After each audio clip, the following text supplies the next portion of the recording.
Порано колку имало во селото кооперанти? 30, јас вршав откуп од 2003 година за Битолска млекара и сега со 30 кооперанти почнав, сега има 7 и еден од Ротино Мостов. И зошто се откажуваат? Оти нема цена? Таа е околу цената, што е откажувањето. Нема. Ги продаваат кравите? Ги продаваат и завршија каде? На кланица. На кланица, пошто и цената ниска. И таму и неќат се. Што правиме? Имаше случаи, нели, на црно кога ги продава ми носија за Албанија. Отидоа, да.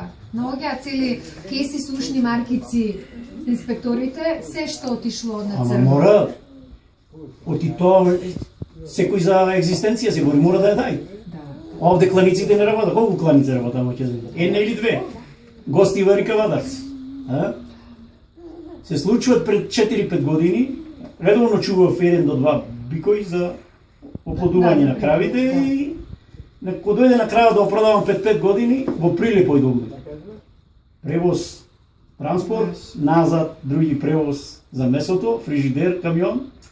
И која е бенефитот и од тога? Жално. Огромна штета се, значи се уништи млекопроизводството. 30% е најмалку. На ниво на држава јас ви зборувам, ги гледам статистичките показатели. 30% така почнува ја. Да. И сега ќе рече еден збор или паметен или непаметен, дали не упорните останавме или не будалите? Разбирам што сакате да кажете за жал. Разбирам. Но знаете како, сакам да ве охрабрам дека ова не ви е судбина што ви се случува. Ова е само резултат на една погрешна политика на влада, која што вас ве гледа само како гласачи за избори. Толку, ништо не го интересира. Нит млекопроизводство, нит производство на пченица.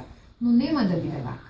Значи, со намалување на производните трошоци, со субвенции кои што да ги добивате редовно, со зелена нафта, со сигурен пласман, верувајте дека ќе почнеме да си го враќаме земјоделското. Ама ние можеме да го вратиме така за 6 месеци. Да не велам за година и 2 и 3 и 4. Сточарството побавно ќе оди пошто нели, ама во следните неколку години можеме. Овие што се едногодишни култури, како пченицата, може.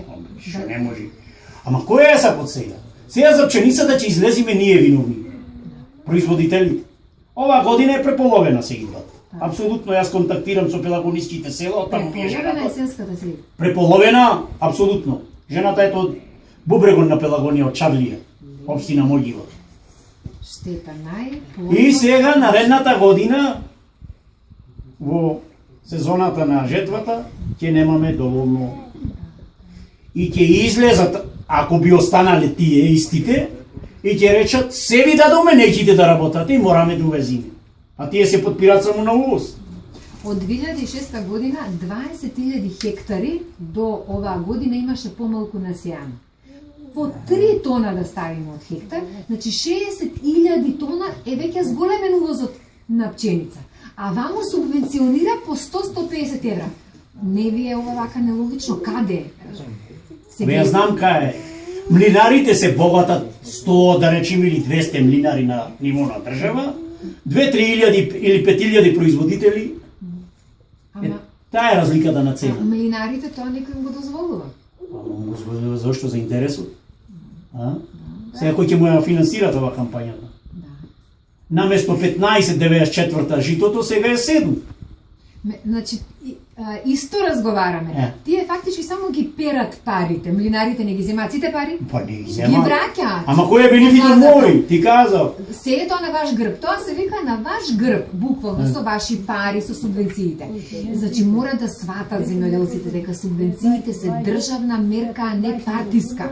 Тие не ги дава ниту еден премиер од джеп. Мене ми е сватено тоа. Јас ви се воодушевувам и ви честитам на упорноста да се задржи, бидејќи вие сте нашите производители на храна во државата. Граѓаните треба да бидат благодарни, бидејќи од домашно производство нема ни е најевтино и најсигурно. Нормална работа. И издржавте до сега, ќе издржите уште. Која е најсилна држава? Таа што има собствена храна. Држава, затоа е стратешко производство. Која е најака фамилија во времето која имала своја храна? Секоја чест. Вие сте Тоа што треба да биде еден македонски земјоделец. И јас нема да се откаже, дури мене не ме служат дека од млекопроизводство. Фамилијата е таа, екзистенцијата. Секоја чест. Синот без работа, сната без работа, 3 внучија, јас и таа без работа. Јас ви верувам дека ќе биде подобро. Јас се надевам дека ќе биде подобро.